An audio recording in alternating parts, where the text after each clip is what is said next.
अब देखो हम इस एक्सरसाइज 11.3 में इंट्रोडक्शन इसका सीख रहे थे और हमने 7 क्लासेस इसकी वो है कर लिए, ठीक है ना। ये सेकेंड लास्ट टॉपिक है इस एक्सरसाइज का। कौन सा? Distance of a point from a plane, ठीक है। ये इंपॉर्टेंट टॉपिक है। अब ये क्या है कि एक प्लेन है, इसकी डिस्टेंस हमें बतानी है और डिस्टेंस क्या होगी? परपेंडिकुलर डिस्टेंस होती है, हमें पता ही है। पी पॉइंट से हमें इसकी परपेंडिकुलर डिस्टेंस बतानी है, ठीक है। तो इसके लिए क्या करेंगे हम प्लेन 1 के पैरेलल एक प्लेन है वो यहाँ पे बनाएंगे जो किसको कंटेन करे? ये जो पी पॉइंट है उसको कंटेन करे, ठीक है ना। उसके अंदर पी पॉइंट होना चाहिए। तो एक प्लेन बनाते हैं, देखो ऐसा, वो इसके पैरेलल होना चाहिए।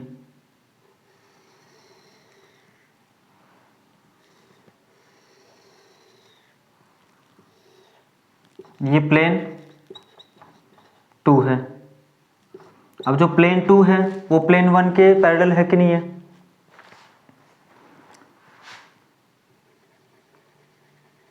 ठीक है। अब मेरे को तो एक बात बताओ कि जैसे ये है,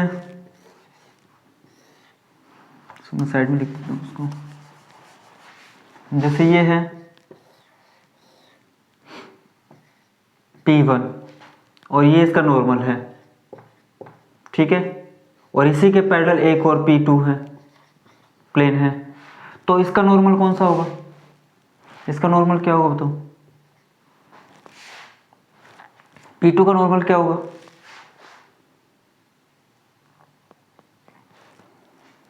जो P1 का नॉर्मल है वही P2 का नॉर्मल होगा, नहीं होगा? और ये सब हम क्यों कर रहे हैं? इस एक प्लेन की इस प्लेन की P पॉइंट से डिस्टेंस फाइंड करने के लिए, ठीक है ना। तो हमने एक पैरेलल प्लेन बनाया P1 के पैरेलल P2, जिसका नॉर्मल क्या होगा? जो P1 का नॉर्मल होगा वही प्लेन P2 का नॉर्मल होगा, ठीक है। यहाँ तक बात समझ में आएगी आपको? तो बताओ, मैं ये यहाँ पे बना सकता हूँ, देखो इसको ऐसे थोड़ा डार्क करके।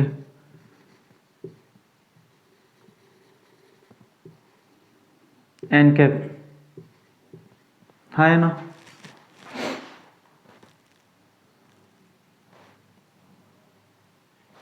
तो देखो कंसीडर है प्लेन P1। अब हमने इक्वेशन ऑफ प्लेन, ठीक है ना, पासिंग थ्रू ओरिजिन, जिसकी डिस्टेंस है ना वो ओरिजिन से दे रखी है और एक नॉर्मल दे रखा है। उसकी इक्वेशन इस तरीके से लिखते हैं हम।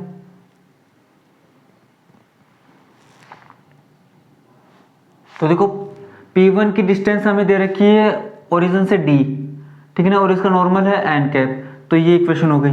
We have to find a perpendicular distance of P से इसकी परपेंडिकुलर डिस्टेंस फाइंड करनी है फ्रॉम प्लेन 1, ठीक है। इससे इसकी डिस्टेंस हमें फाइंड करनी है, ठीक है। हमने एक प्लेन P2 लिया है जो इसके पैरेलल है, तो इसका नॉर्मल है वो जो इसका नॉर्मल है वही क्या होगा? इसका नॉर्मल होगा। यहाँ तक बात क्लियर है?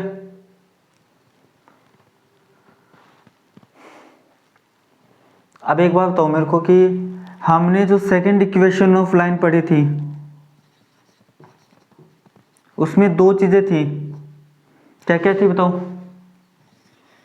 2 चीजें थी उसमें, क्या क्या थी? पहली चीज क्या थी?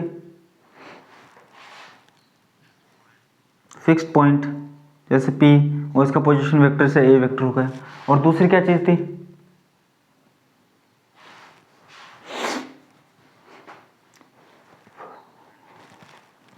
ठीक है ना।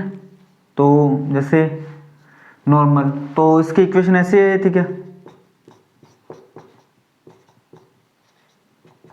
हाँ या ना? ये नॉर्मल, ठीक है ना, एन कैप, ये थी क्या? तो इसका पोजीशन वेक्टर मैं ए वेक्टर मान लूंगा, नहीं मान लूंगा बताओ? इसका पोजीशन वेक्टर मैं क्या मान लूंगा? ए वेक्टर मान लूंगा। अब हमें क्या लिखना है? प्लेन P2 की इक्वेशन लिखनी है। तो प्लेन P2 की इक्वेशन ये है कि नहीं है कि बताओ? हाँ या ना? ठीक है, तो वो मैं आपको लिख के बता देता हूँ। अब देखो एक एक बात को आपको ध्यान से सुनना है, ठीक है। हमने जो ओरली बोला था पहले हमने उसको लिखा है। क्या बोला था हमने? देखो एक प्लेन P2 हम ले रहे हैं, ठीक है ना, जो किसके पैरेलल है? P1 के पैरेलल है। इसका जो नॉर्मल होगा ना प्लेन 1 का, वही प्लेन 2 का नॉर्मल होगा, ठीक है। ए वेक्टर क्या है? पोजीशन वेक्टर है, ठीक है ना। ए वेक्टर क्या है? पोजीशन वेक्टर किसका? पॉइंट P का, ठीक है। अब प्लेन P2 के लिए हमें इक्वेशन लिखनी है, और हमने इक्वेशन ऑफ प्लेन में सेकंड चीज़ जो पढ़ी थी, सेकंड इक्वेशन ऑफ प्लेन, उसमें क्या था कि एक पॉइंट था और एक नॉर्मल था, तो उसकी इक्वेशन ये थी। फिर मैंने एन कैप को अंदर मल्टीप्लाई किया है, तो r vector dot n cap minus में a vector dot n cap, इसको इधर लेके आऊँगा तो क्या बनेगा? ये r vector dot n cap is equal to a vector dot n cap. अब इक्वेशन 1 और 2 को आप कंपेयर करो, ठीक है। ये भी r vector dot n cap है और ये भी r vector dot n cap है। तो यहाँ पे जो डी है, यहाँ पे जो डी है ना, वो क्या है? Distance of plane P1 from origin. तो इस प्लेन P1 की डिस्टेंस यहाँ से ओरिजिन से यहाँ तक कितनी है? डी है। तो बताओ इक्वेशन नंबर 2 में ये जो होगा ए वेक्टर डॉट एन कैप, अगर मैं इसका मैग्नीट्यूड कर दूंगा तो ये डिस्टेंस किसकी होगी बताओ? प्लेन P2 की होगी, नहीं होगी? ओरिजिन से, हाँ या ना? देखो आप इसको डायग्राम में बता भी सकते हो कि ये जो डिस्टेंस होगी ना यहाँ से यहाँ तक, वो कितनी होगी? ए वेक्टर डॉट एन कैप का मैग्नीट्यूड। आई बात सुनना आपको इतना, हाँ या ना? अब देखो एक यहाँ पे एक चीज़ समझो आप, यहाँ पे ये जो डायग्राम बना रखा है ना मैंने अलग से, इसमें देखो ये P1 है, ये P2 है, ये इसके पैरेलल है। तो अब देखो मतलब यहाँ पे ओरिजिन है O, अब यहाँ से इसकी डिस्टेंस दे रखी है मुझे D, और मैंने यहाँ से यहाँ तक की डिस्टेंस है ना वो फाइंड कर ली, ठीक है। जैसे ये D1 है और ये D2 है, तो अगर मुझे इसकी डिस्टेंस फाइंड करनी है तो बताओ मैं क्या करूँगा? D1 माइनस D2 हो जाएगा क्या, और उसका मैग्नीट्यूड, है ना? ये हो जाएगा क्या? D1 में से मैं D2 माइनस कर दूंगा तो D1 डिस्टेंस आ जाएगी, क्योंकि हमें ये पॉइंट फिक्स है और यहाँ से इसकी डिस्टेंस तो फाइंड करनी है ना? अब देखो ये P पॉइंट से हमें इस प्लेन की डिस्टेंस फाइंड करनी है, तो मतलब मुझे PQ चाहिए क्या? PQ की डिस्टेंस चाहिए क्या मेरे को, है ना?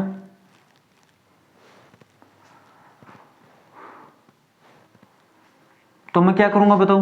यहां से यहां तक D है और यहां से यहां तक A vector dot n cap का मैग्नीट्यूड है, तो D में से मैं अगर ये माइनस कर दूंगा A vector dot n cap, तो रिक्वायर्ड डिस्टेंस आ जाएगी, नहीं आ जाएगी बताओ?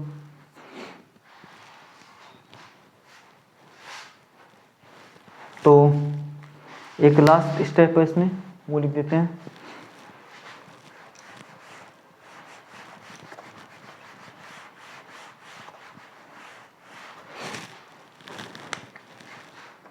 इसलिए required distance is equal to magnitude of D minus में A vector dot n cap. बस यही इसकी रिक्वायर्ड डिस्टेंस है। आएगा आपको ये डेरिवेशन समझ कि कैसे क्या हो रहा है?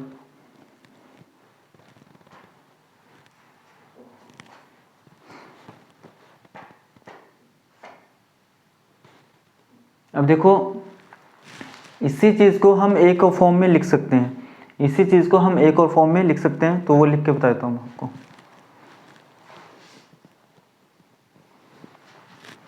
अब देखो जो रिक्वायर्ड डिस्टेंस है उसको हम एक तरीके से और लिख सकते हैं, रिप्रेजेंट कर सकते हैं कि distance of a point from plane, ये फॉर्मूला होता है, इसको हमने स्टार इक्वेशन नाम दिया, ठीक है।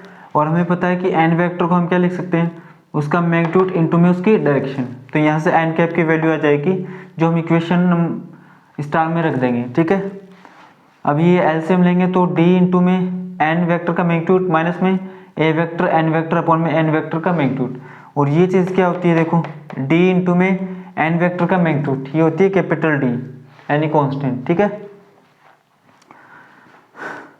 तो अब देखो डी माइनस में a vector dot N vector करो, चाहे ए वेक्टर माइनस इंटू में एन वेक्टर माइनस डी करो, क्योंकि डिस्टेंस और डिस्टेंस कभी नेगेटिव नहीं होगी, तो बाहर जो मैग्नीट्यूड है ना वो क्या कर देगा, इसको जो भी नेगेटिव वैल्यू होगी उसको पॉजिटिव बना देगा, ठीक है। तो एक ये और होगा रिक्वायर्ड डिस्टेंस, इस तरीके से भी हम फाइंड कर सकते हैं, ठीक है। तो अब इसकी जो कार्टेशियन फॉर्म है वो ज़्यादा इम्पोर्टेंट है, ठीक है। तो उसको भी हम सीखेंगे कि उसका डेरिवेशन है वो कैसे आ रहा है, ठीक है। तो यहाँ तक तो समझ में आ गया, क्या आपको बताऊँ यहाँ तक। तो उसकी कार्टेशियन फॉर्म है उसको लिखते हैं।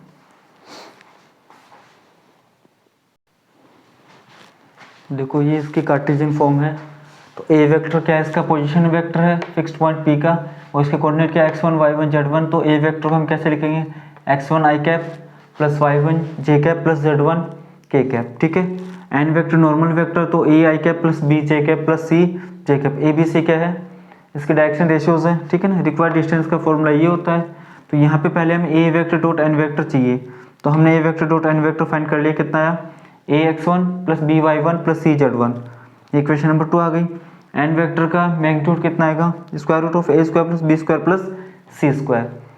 सेकेंड और थर्ड को हमने इक्वेशन नंबर 1 में यूज़ किया है। तो ये जो फॉर्म आई वो क्या है, रिक्वायर्ड कार्टेशियन फॉर्म है, ठीक है। तो बताओ कार्टेशियन फॉर्म भी इसके समझ में आएगी आपको कि कैसे इसका डेरिवेशन हुआ। समीर तेरे को ठीक है।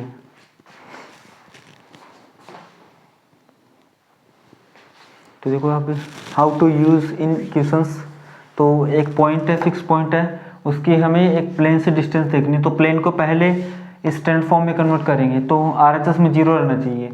तो ये ए की वैल्यू, ये बी की वैल्यू है, ये सी की वैल्यू है, और ये x1 y1 z1 कितना अपना 1 2 3 है। और रिक्वायर्ड डिस्टेंस के फॉर्मूला ये होता है। तो यहाँ पे ए बी सी की जगह मैंने 6 -3 और 2 रखा है, और x1 y1 z1 की जगह क्या है 1 2 3 लिखा है मैंने। माइनस डी की वैल्यू कितनी है यहाँ पे 4 है, तो डी की वैल्यू 4 आ गई यहाँ पे, ठीक है। अब रिक्वायर्ड डिस्टेंस को हमने सिंप्लीफाई किया तो ये कितना आ गया 2/7 यूनिट्स। तो इस तरीके से हम इनको क्वेश्चंस में यूज़ करेंगे, ठीक है।